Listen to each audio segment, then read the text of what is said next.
era digital seperti sekarang, setiap usaha dituntut untuk beradaptasi dengan perkembangan teknologi. Salah satunya adalah penerapan sistem informasi akuntansi, literasi keuangan, dan finansial teknologi. Penelitian ini kami lakukan untuk menganalisis bagaimana ketiga aspek tersebut mempengaruhi keberlangsungan usaha di toko Shalendra, Garmen, dan Apparel Service Kota Palangkaraya.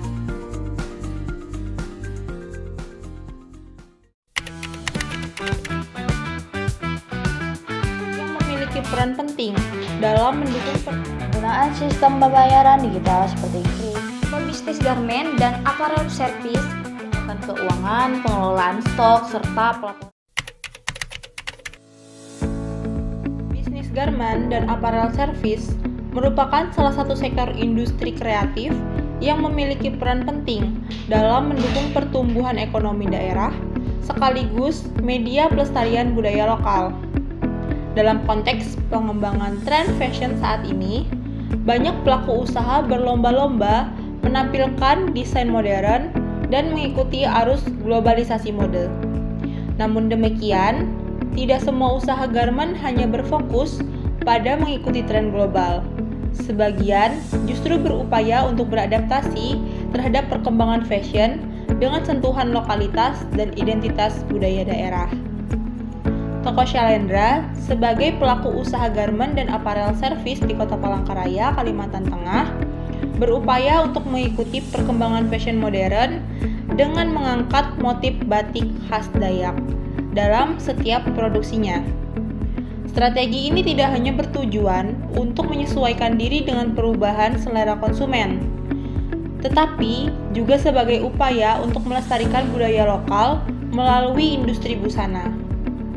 Dengan menggabungkan unsur modernitas dan kearifan lokal, Shalendra berusaha untuk menciptakan nilai tambah bagi produknya sekaligus memperkuat identitas fashion lokal di tengah derasnya arus persaingan global.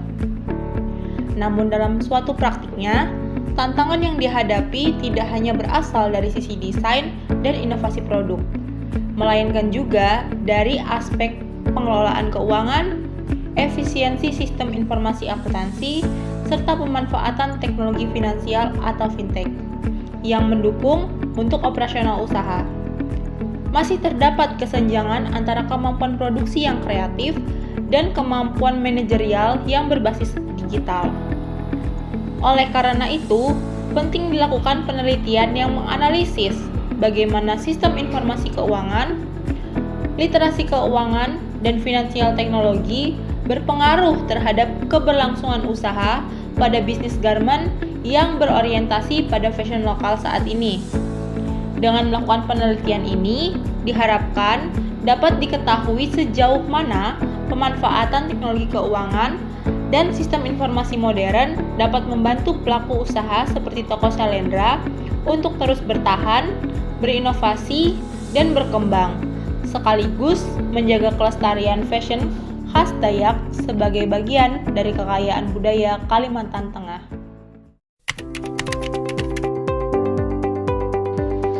Penelitian ini bertujuan untuk menganalisis dan memahami bagaimana penerapan sistem informasi akuntansi, tingkat literasi keuangan, serta pemanfaatan finansial teknologi dapat mempengaruhi keberlangsungan usaha pada Toko Shalendra, sebuah bisnis garmen dan apparel service yang mengusung desain busana bermotif khas Dayak di Kota Palangkaraya, Kalimantan Tengah.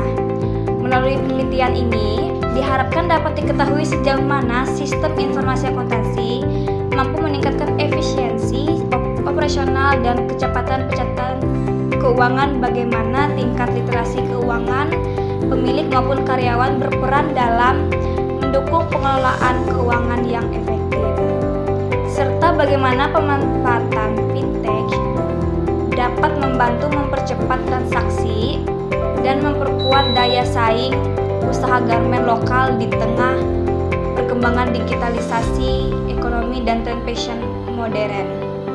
Selain itu, penelitian ini juga dimaksudkan untuk memperoleh gambaran menyeluruh mengenai pengaruh ketiga variabel tersebut serta simultan terhadap kemampuan usaha dalam bertahan, berinovasi, dan berkembang secara berkelanjutan di era persaingan bisnis yang semakin kompetitif.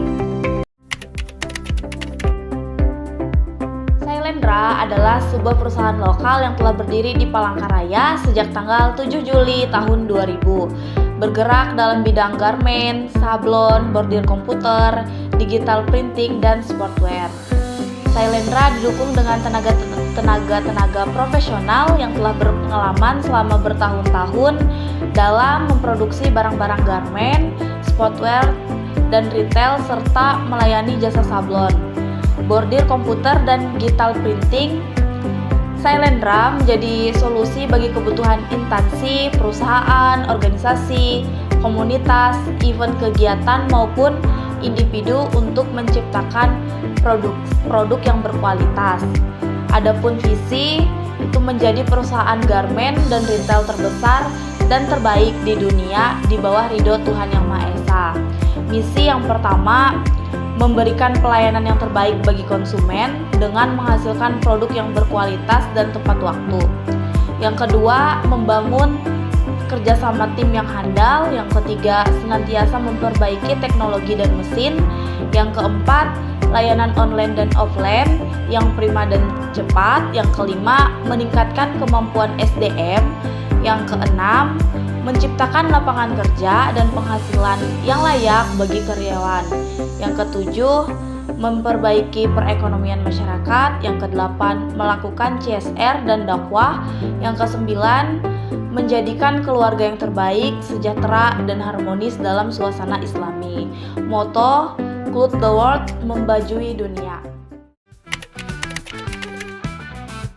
Penelitian ini menggunakan pendekatan kualitatif dengan metode studi kasus. Kami melakukan wawancara secara langsung kepada pemilik toko Sailendra dan melakukan observasi terhadap sistem pencatatan serta transaksi yang digunakan.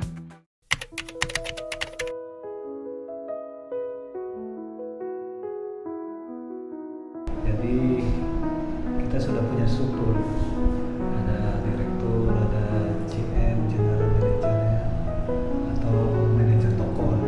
Struktur walaupun sederhana sudah ada struktur.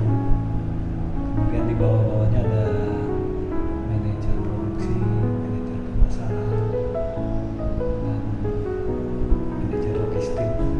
Nah, yang bertanggung jawab tentang pencatatan finansial, tentang finansialnya itu langsung di bawah GM-nya, general manajernya, yang sekaligus juga manajer keuangan finansial. Kita ada sistem tapi sistem keseluruhan, sistem stok barang, sistem pembelian, termasuk di dalamnya ada sistem keuangan juga. Sistemnya maju, sudah kita pakai sekitar 2 tahun lah. Sebelumnya manual, tapi walaupun sudah ada sistem, tetap kita backup pakai manual.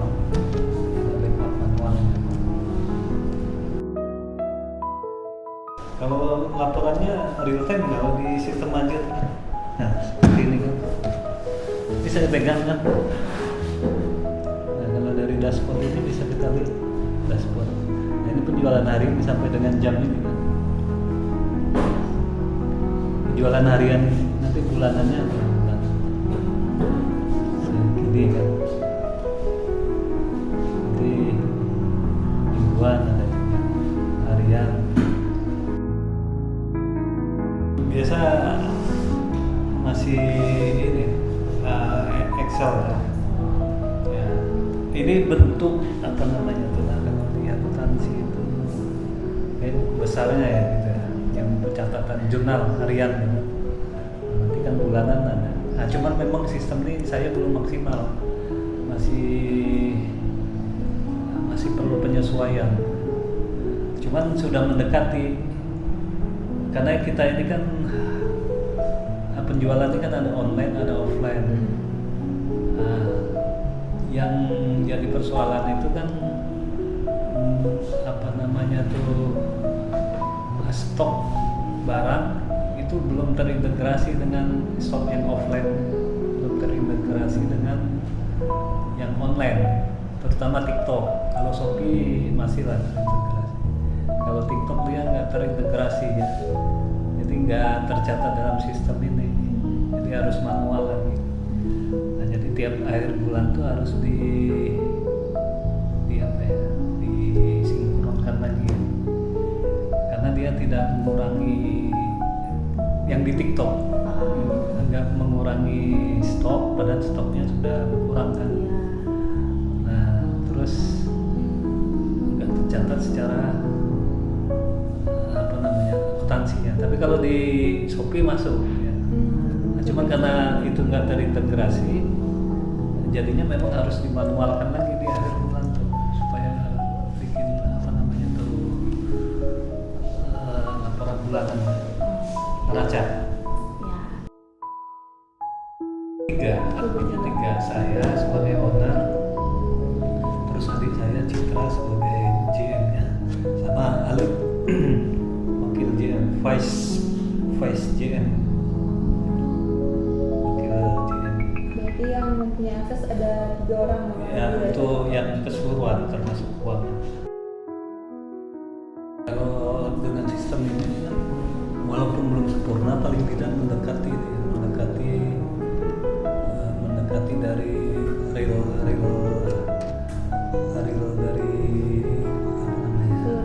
keseluruhan dari kegiatan di toko saya, baik finansialnya, produksinya, logistiknya, stok barangnya, sudah mendekati ke arah situ. Cuman memang masih perlu banyak yang diperbaiki, terutama yang seperti stok. Kadang selisihnya di situ, stok di HPP. Jadi HPP yang tidak tepat untuk kita menentukan HPP itu akan mempengaruhi ke pelaporan nanti, mempengaruhi omset, laba bersih, laba kotor sebelum pajak, mempengaruhi. Makanya sebagian sudah ada yang cukup, yang benar, sebagian juga masih ada yang berantakan. Nah itu PR kami ke depannya memperbaiki yang berantakan itu, sehingga bisa apa yang disajikan ini bisa betul-betul mencerminkan keadaan yang sesungguhnya dari proses akuntansi yang ada di toko Selindra. Saya yakin kalau sistem ini berjalan dengan baik itu sangat membantu sekali. Sekarang aja kan sudah membantu kita bisa jam per jam kan bisa kelihatan walaupun belum sempurna. Nah apalagi kalau sudah kita baiki, ini kan kita bisa lihat nih penjualannya paling banyak di jam berapa. Ini yang hari ini yang warna hijau, berarti kan paling banyak hari ini di penjualan di sekitar jam 10. Nah itu kan berpengaruh pada pengambilan keputusan kita. Jadi kalau waktu dia lagi rame, kita tempatkan sales kita maksimal di situ. Nah itu salah satu contoh. Kemudian kalau untuk stok kan kita kita bisa tahu juga yang paling laris apa, nah, produk terlaris apa, sablon, butir misalnya kan gitu. Nah, sehingga kita bisa mengambil kebijaksanaan contohnya di karyawan, mungkin karyawan sablon perlu ditambah misalnya kan begitu. Atau kalau produk dalam bentuk produk, misal kalau polo yang ramai, mungkin kita stoknya lebih banyak ke polo daripada ke blog kan. Jadi saya pikir ini dengan ada sistem ini sangat membantu mempercepat proses pengambilan kebijakan semua, kebijakan produksi, kebijakan keuangan, kebijakan logistik termasuk stok barang, stok apa yang harus kita perbanyak, termasuk juga kita bisa memprediksi di bulan-bulan apa aja yang ramai. Misal di bulan Agustus apa yang ramai, biasanya ada training, ada ini. Mungkin di bulan-bulan itu 1 bulan atau 2 bulan sebelumnya kita sudah siapkan itu supaya mengantisipasi lonjakan pembeli itu. Itu sangat penting sih. Ya, kalau yang paling besar ya ini masalah utang PA3, utang ke bank, karena kita lambat mengantisipasi apakah kita memang perlu berutang atau enggak. Nah, yang kedua yang sering jadi fraud itu ya, kalau dulu masih manual itu kan nota kan manual, nggak masuk di sini kan. Jadi dulu pernah terjadi juga ada yang nota ke konsumen dengan nota ke laporan ke saya itu berbeda. Konsumen misal jualnya 10.000 tapi di laporan keuangan cuma 8.000, jadi 2.000 fraud untuk karyawan ya, terutama karyawan keuangan. Nah cuma kalau di sini kan bisa dipantau karena nota yang untuk konsumen itu kan langsung dari sini, langsung mengurangi stok, langsung HPP, langsung ini, dan itu tercatat yang di mesin apa namanya tuh, mesin yang printnya itu ada yang kecil, mesin print itu sekaligus nota. Nah, tinggal lagi saya itu menekankan setiap pembelian harus pakai nota ini. Untuk yang pembeliannya bayar di muka dulu itu keluarnya gimana? Ada bisa bisa di PO nih kan. PO itu kan ada jeda waktu kan, karena kita mau prosesnya itu. Nah biasanya DP dulu, nanti di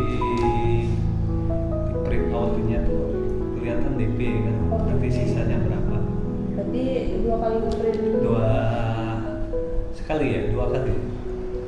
Dua kali nge-print. Untuk 2 kali print ya Pak ya? Ya, MDP.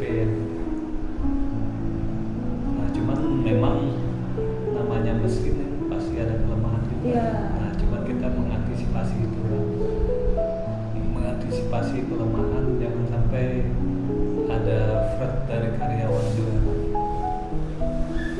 Caranya ya pengawasan.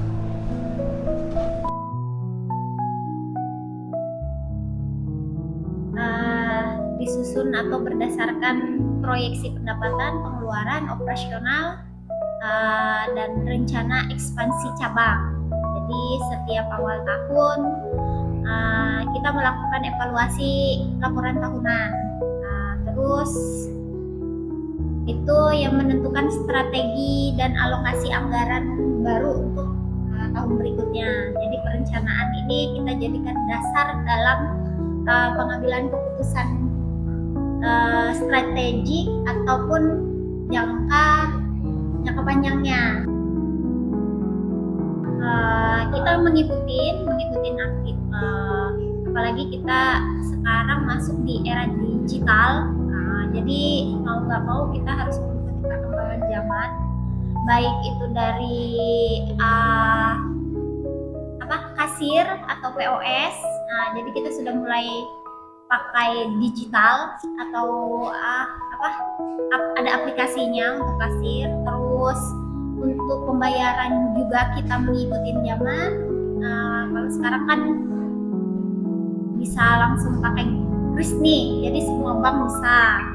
Terus kalau untuk promosi kita melalui sosial media sudah mengikutinya juga, baik itu di marketplace ataupun di platform yang lagi ramai sekarang kayak di Grab ataupun lagi di Shopee gitu. Kita udah ada toko yang online-nya juga. Kalau sejauh mana ya itu berperan penting ya dalam pengambilan satu menentukan arah efisiensi biaya. Misalkan kalau bahan baku terus pendapatan dengan beban kerja tenaga kerja itu ya. Terus dari hasil analisis ini kita dapat mengambil keputusan nih untuk perbaikan kedepannya gitu. Jadi sangat penting lah ya dalam pengambilan keputusan. Kalau pengelolaan arus kas dengan membuat proyeksi pendapatan. Nah, jadi pendapatan dan pengeluaran secara bulanan, secara detail. Jadi pada saat menghadapi musiman kayak seperti yang dekat dalam waktu dekat ini kan penghujung tahun atau Natal, nah yang perayaan keagamaan kan ya. Nah itu kita melakukan penambahan stok agak lebih banyak dibandingkan bulan sebelumnya ya. Terus untuk yang periode agak sepi kata orang kita menjaga supaya likuiditas dengan mengontrol pembelian bahan baik itu bahan baku ataupun bahan stok barang. Jadi agak ditekan dibandingkan dengan bulan yang ramai lah istilahnya, bulan-bulan mendekati seperti akhir tahun atau hari-hari besar agama.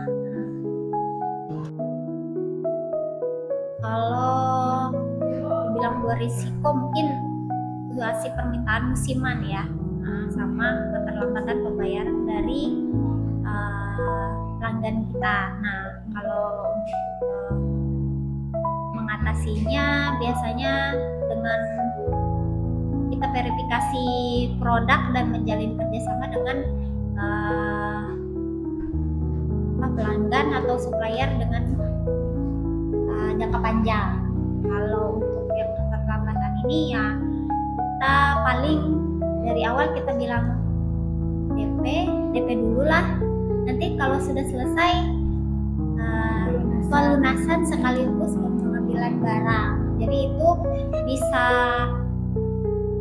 menekan resiko nggak dibayar orang atau nggak diambil sama orang. Jadi paling nggak udah masuklah 50% dari harga kita jual itu. Jadi nggak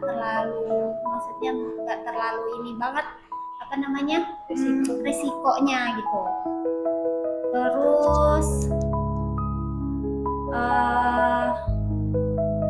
selain itu juga kita menjaga kesehatan keuangan dengan laporan arus kas tadi, baik itu mingguan, bulanan atau tahunan, supaya kita bisa menekan biaya apa atau biaya produksi yang maksudnya yang nggak perlu bisa kita tekan gitu. Jadi dari situ kita bisa ngambil keputusan nanti untuk strateginya ke depannya kayak seperti itu.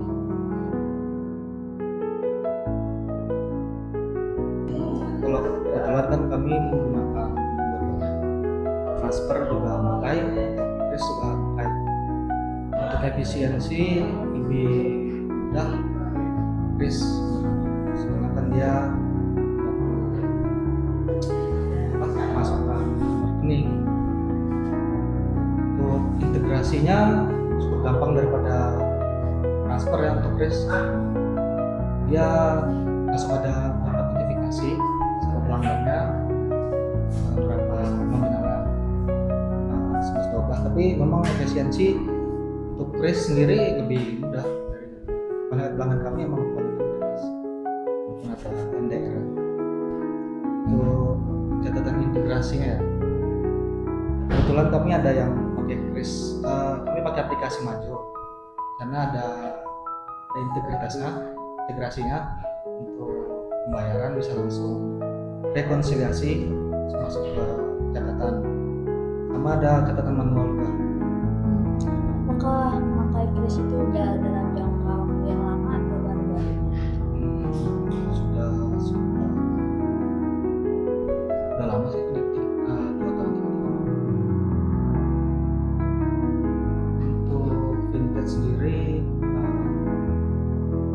yang mempermudah semua proses yang dulunya manual atau konvensional, sekarang semuanya serba tercatat. Misalnya dari POS ke finance-nya nyambung, semua terintegritas. Jadi untuk tidak ada lagi keluar kertas, membawa kertas itu.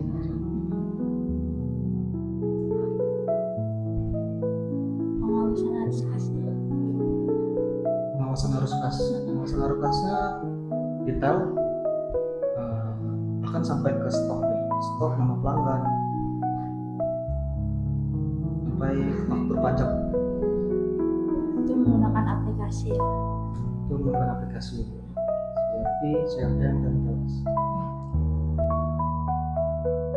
Lebih ke seberapa cepat literasi tentang vintage ini kan. Soalnya ada orang yang belum menggunakan vintage ini kan, ada yang mesti tunai, dia harus non tunai, dan sebagian pesaing juga ada yang pakai non tunai aja, dia nggak pakai cash, transfer aja. Nah itu kan sebenarnya opportunity atau peluang kan bagi kita sebagai pesaingnya untuk mempermudah pelanggan untuk dalam segi pembayaran.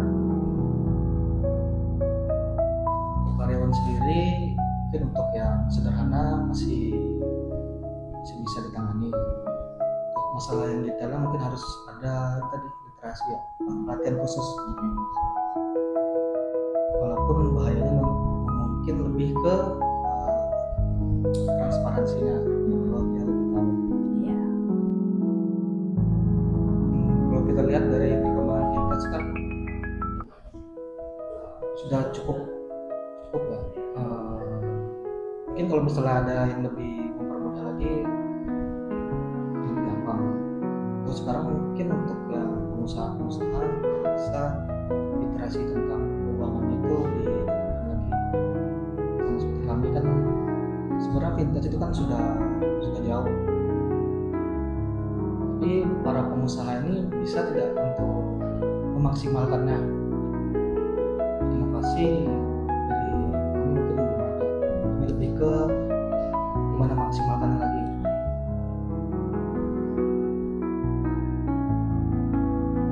Berdasarkan hasil observasi, penerapan sistem informasi akuntansi di toko Selendra berpengaruh positif terhadap keberlangsungan usaha. Struktur organisasi yang jelas dan penggunaan aplikasi Majo membantu perusahaan pencatatan keuangan, pengelolaan stok, serta pelaporan menjadi lebih cepat dan akurat. Peralihan dari sistem manual ke digital meningkatkan efisiensi, ketelitian, dan transparansi dalam pengelolaan keuangan.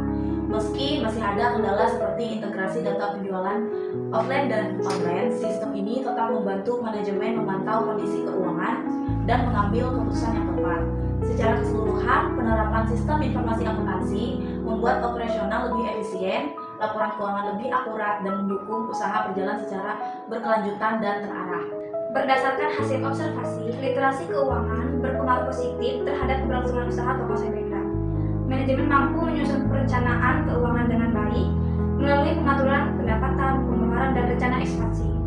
Evaluasi laporan keuangan rutin dilakukan untuk menilai kinerja dan menentukan strategi usaha berikutnya. Toko Selendra juga telah beradaptasi dengan perkembangan digital melalui penggunaan sistem kasir digital, pembayaran non tunai, serta platform online seperti TikTok dan Shopee. Hal ini menunjukkan kemampuan mengelola keuangan secara modern dan efisien. Selain itu, kemampuan menganalisis laporan keuangan dan mengatur arus kas membantu toko menjaga stabilitas keuangan, terutama saat menghadapi fluktuasi permintaan musiman. Kebijakan pembayaran uang muka juga memperkuat arus kas dan mengurangi risiko ringan. Dengan demikian, literasi keuangan yang baik membuat toko Selendra mampu mengelola keuangan secara efektif, menjaga kestabilan usaha, dan mendukung keberlangsungan bisnis secara berkelanjutan. Berdasarkan hasil observasi, finansial teknologi berpengaruh positif terhadap keberlangsungan usaha toko Selendra. Penggunaan sistem pembayaran digital seperti kris dan transfer bank membuat transaksi lebih cepat, efisien, dan akurat. Integrasi dengan aplikasi Majo juga membantu pencatatan penjualan dan rekonsiliasi keuangan berjalan otomatis. Melalui sistem point of sales, seluruh transaksi tercatat secara real time sehingga pengawasan arus kas menjadi lebih mudah dan transparan. Fintech juga membantu memperluas pasar dengan menyediakan opsi pembayaran tunai yang praktis bagi pelanggan.